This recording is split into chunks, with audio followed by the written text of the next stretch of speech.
Donc la question, en effet, est une question assez fréquente en recherche clinique, en recherche clinique et au lit du malade. C'est la question d'initiation de l'épuration extra-rénale en l'occurrence, mais qui est une question beaucoup plus large dans les autres défaillances d'organes. Donc je n'ai pas de conflit d'intérêt industriel, j'ai essentiellement des conflits d'intérêt puisque je reçois de l'argent de nos institutions. Donc c'est une question qui est très ancienne, puisque depuis le milieu des années 50-60, on se pose cette question du timing de l'épuration extra-rénale. Et pourquoi ? Parce que en fait, l'insuffisance rénale aiguë qu'on croise dans les services de réanimation, c'est une insuffisance rénale aiguë qui est réversible et dont le temps de réversibilité, le moment où elle va se réverser, n'est pas connu à la base et c'est très difficile de l'anticiper. Et donc, on se pose la question de savoir est-ce que vraiment il faut le commencer ou est-ce que s'il faut le commencer, à quel moment je vais le commencer. Donc, si on symbolise un petit peu cette question-là, vous avez dans ce schéma-là, vous avez ici le point d'entrée dans la maladie, qui est l'insuffisance rénale aiguë. Vous avez l'agression rénale aiguë qui va aboutir à une augmentation de la sévérité de différents paramètres qu'on classifie comme des paramètres d'insuffisance rénale aiguë. Et puis, il va y avoir une récupération dont je parlais tout à l'heure, qui n'est pas une récupération qu'on peut anticiper très clairement. Mais globalement, un moment, dans cette aggravation de l'insuffisance rénale aiguë, il va y avoir des situations qui vont nécessiter le début de l'épuration extra-rénale en urgence, pour des raisons assez simples, qu'on connaît assez bien, qui sont l'hyperkaliémie sévère et réfractaire, l'acidose métabolique sévère et réfractaire, et l'œdème pulmonaire de surcharge résistant aux diurétiques. Je vais y revenir.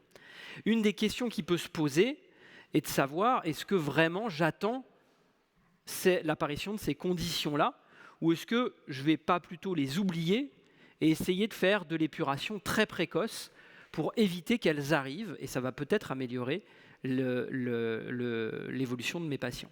Eh bien, cette hypothèse-là, elle a été testée, c'est d'ailleurs une des premières études sur le sujet, un essai randomisé qui avait été mené par l'équipe de Didier Payen, qui avait montré qu'en fait, quand on commence très tôt l'épuration extra-rénale, dans un objectif d'améliorer les défaillances d'organes chez les patients en sepsis assez précoce, eh bien, ça fait l'inverse.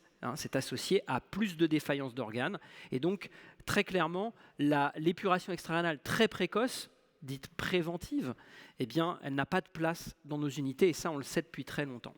Maintenant, si on veut essayer de répondre à la question, il faut comprendre que l'épuration extra-rénale est associée à un certain nombre de complications que vous connaissez, les hémorragies, les thromboses, les infections, et puis également, et ça c'est quelque chose du quotidien, les problèmes hémodynamiques pendant les sessions d'épuration, que ce soit en continu ou en intermittent. Et puis un certain nombre de troubles métaboliques également, et d'autres sur lesquels je ne reviendrai pas. Il y a une donnée qu'on connaît depuis très longtemps, et qui a été un peu oubliée au cours des années, c'est le fait que l'épuration extra-rénale en soi pourrait être quelque chose de néphrotoxique et pourrait retarder la récupération rénale. Or, cette hypothèse-là, elle est connue depuis longtemps, je vous l'ai montré sur cette diapositive. Le fait qu'un certain nombre de soldats pendant les guerres de Corée et du Vietnam, qui avaient été initialement pris en charge dans des services de réanimation pour des polytraumas ou des blessures avec des chocs hémorragiques, qui initialement avaient une insuffisance rénale aiguë, et qui étaient dialysés pour cette insuffisance rénale aiguë, et qui au bout de 3 semaines mouraient pour une raison très brutale, comme une embolie pulmonaire. Et ces patients-là avaient été autopsiés, et on avait montré que ces patients-là avaient des lésions fraîches de nécrose tubulaire aiguë, ce qui avait conduit à l'hypothèse qu'il y avait bien quelque chose qui s'était passé, et comme il ne s'était à peu près rien passé sur les 3 derniers jours, à part des séances d'épuration, les auteurs avaient émis cette hypothèse-là que l'épuration pourrait être la cause de ces lésions de nécrose tubulaire aiguë. Alors, je reviens à mon schéma qui explique un petit peu la question clinique. Une fois qu'on a dit que ça ne sert à rien de commencer tôt, en tout cas de manière préventive, l'épuration extra-rénale, il reste qu'un certain nombre de données vont faire qu'on se pose la question chaque jour, en attendant que les choses s'améliorent, vont nous pousser à faire ou à ne pas faire ce traitement-là. Alors ça peut être différents paramètres, des paramètres cliniques comme la diurèse, comme la surcharge hydrosodée ou l'œdème pulmonaire, ou encore des paramètres biologiques comme l'équilibre acido-basique, le taux de potassium ou le taux d'urée plasmatique. Alors les trois grandes indications reconnues, je ne vais pas revenir dessus. Il y a juste une des trois, qui est l'œdème pulmonaire de surcharge résistant aux diurétiques. Celle-là, on peut éventuellement regarder ce qui a été fait dans la littérature. Et une des études qui, quand même, globalement soutient le fait qu'il faut débuter l'épuration quand il y a ce type de complications, c'est l'essai ELINE qui était publié en 2016, qui était un essai précoce versus tardif de l'épuration, mais avec un grand nombre de patients qui présentaient un œdème pulmonaire de surcharge dans les suites d'une chirurgie cardiaque, donc des patients assez particuliers. Et cet essai avait montré, excusez-moi, qu'il y avait un bénéfice en termes de mortalité à débuter précocement l'épuration extra-rénale. Ce qui avait conduit Norbert Lamer, un des experts dans le domaine et qui était à l'époque éditeur en chef de NDT, dans cet éditorial en 2018 dans la JRCCM, à dire que cet essai ELINE avait été en fait une évaluation de l'épuration tardive chez des patients qui en avaient réellement besoin, puisque l'épuration des patients en œdème pulmonaire de surcharge dans les suites de chirurgie cardiaque ne devait pas être discutée. Alors du coup, la question de recherche, c'était est-ce que, en l'absence de ces critères d'urgence, de ces critères qui font qu'on doit débuter tout de suite, que ce soit à 2h ou 3h du matin, ou à 15h, en l'absence de ces critères, qu'est-ce qu'on peut faire? Est-ce qu'on peut attendre ou est-ce que chez certains malades, il faut commencer plus tôt? Alors, la question était difficile quand on regardait les études observationnelles. Et donc, le vrai design d'études pour répondre à cette question était un design d'essai randomisé qui évaluait des stratégies thérapeutiques. Une stratégie dans laquelle on épure précocement des malades au moment où ils ont une insuffisance rénale aiguë stade 3 de KDIGO ou stade 2, donc une insuffisance rénale aiguë sévère. Et une stratégie tardive dans laquelle certains patients vont être épurés lorsqu'ils vont présenter des critères d'urgence, et puis d'autres, ils ne vont pas être épurés parce qu'ils vont récupérer au fur et à mesure des jours. Et donc, ce design d'étude a été utilisé dans plusieurs études, Akiki, Ideal ICU en 2018 et StartAki en 2020. Le résultat, c'est que dans Akiki, il y avait 620 malades inclus, qui étaient des vrais malades de réanimation, avec des défaillances multiviscérales, et un stade 3 de l'insuffisance rénale aiguë. Dans le bras précoce, les patients étaient épurés dans les 6 heures qui suivaient l'apparition du KDIGO 3, donc chez des malades chez qui vraiment se posait la question de recherche. Et dans l'autre bras, les critères d'épuration étaient les suivants. Vous les reconnaissez ici. Les 3 premiers, ce sont les 3 critères d'urgence. Et les 2 derniers, oligoanurite plus de 72 heures et urée supérieure à 40 mmol par litre, étaient des critères de sécurité pour ne pas laisser les malades évoluer plus de 3 jours ou au-delà de 40 d'urée. À l'époque, c'était déjà beaucoup. Le résultat de cette étude, c'est que 50% des patients n'avaient pas été épurés dans le bras tardif, ce qui correspond quand même à une différence très importante par rapport à un bras précoce où la quasi-totalité était épurée, alors même que le résultat montre qu'il n'y a pas de différence de mortalité à J60. Et vous voyez que globalement, les courbes sont relativement superposables. Néanmoins, et c'est pour ça que je vous ai montré cette étude des années 70 sur les patients qui étaient victimes de choc hémorragique et dialysés, néanmoins, on retrouvait une récupération de diurèse qui était plus rapide parmi les patients qui étaient randomisés dans le bras tardif. Ce qui était finalement un truc que moi, personnellement, quand j'étais interne au cours des années 2000, était cohérent, puisque on m'avait souvent dit qu'il faut les dialyser précocement, parce qu'au début des années 2000, on dialysait précocement. Et tu vas voir, il pisse encore, il ne va plus pisser après, mais ce n'est pas grave, son rein est au repos. On me l'a dit plusieurs fois. Peut-être, mais peut-être pas non plus. Et quand on regarde également la récupération rénale en diminution de la créatinine spontanément, pas liée à la machine, et là aussi, on avait ce phénomène-là dans Akiki. Et donc, on avait émis l'hypothèse que peut-être l'épuration extrarénale précoce agit comme une deuxième agression lors de la récupération rénale de nos patients et qu'il s'agit de l'éviter. Et ça nous avait conduit à proposer un concept, le concept d'Artificial Kidney Induced Kidney Injury, qui fera probablement écho à ce que vous connaissez en ventilation mécanique. Les résultats d'Ideal ICU qui avaient été publiés 2 ans après avec essentiellement des patients en sepsis eh bien, montrent exactement le même résultat. 38% de patients, donc une grosse proportion de patients qui ne sont pas épurés dans le bras tardif, pas de différence de mortalité entre les deux stratégies.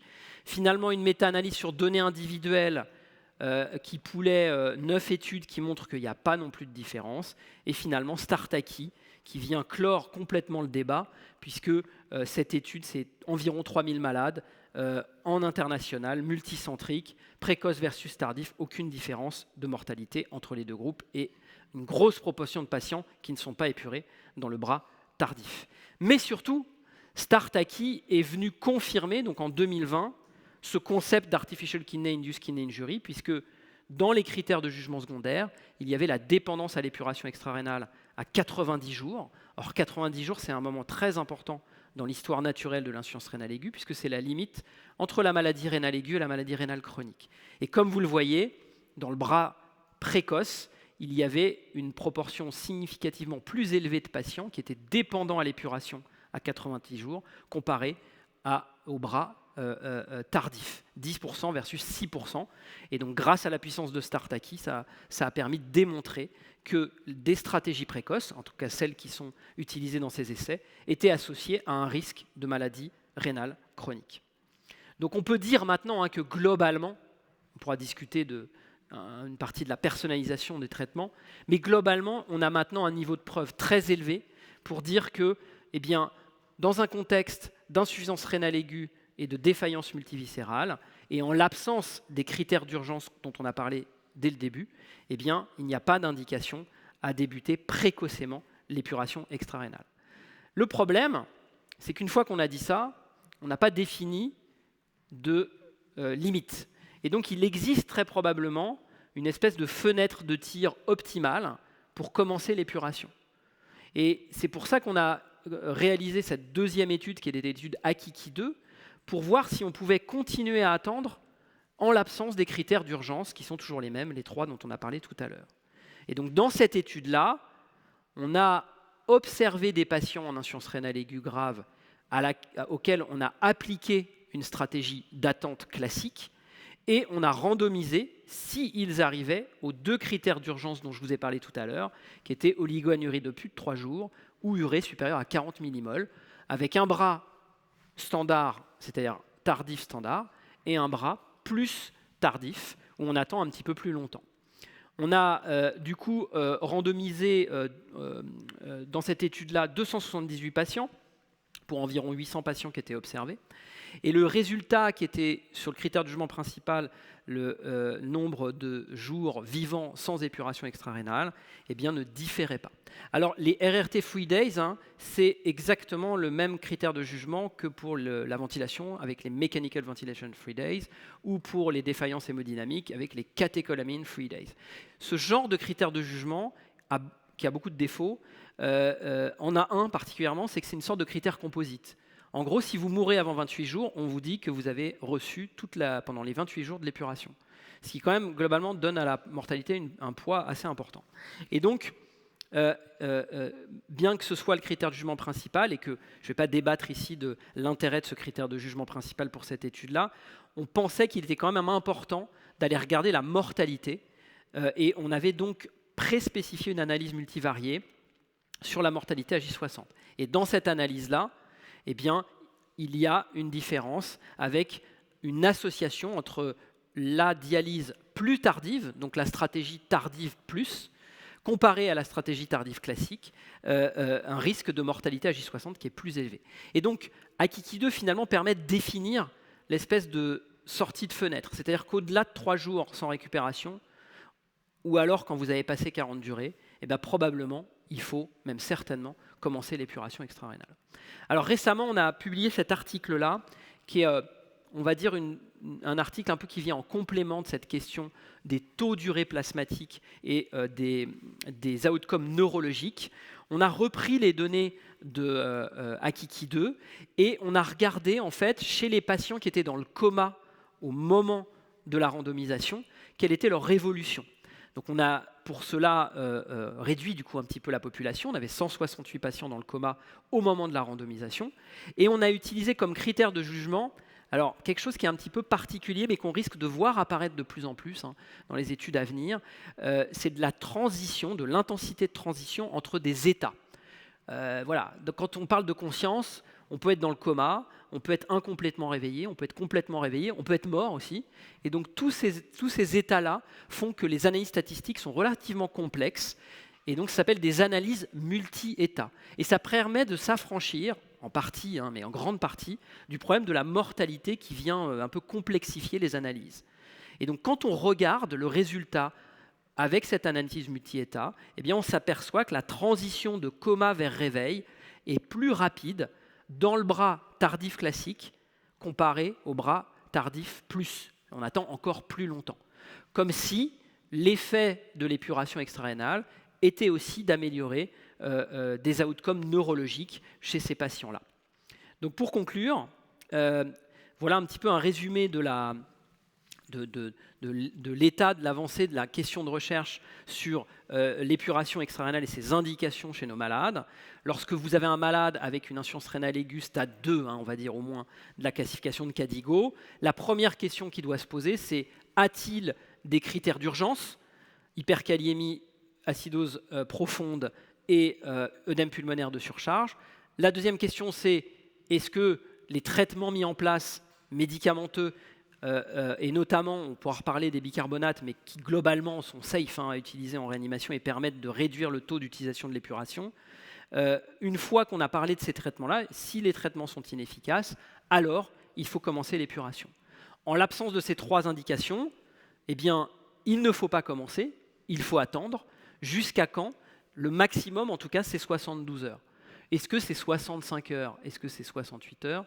On n'en sait rien. Et autant vous le dire tout de suite, on ne le saura jamais. Donc, cette question des 3 jours, elle est là pour vous aider en clinique.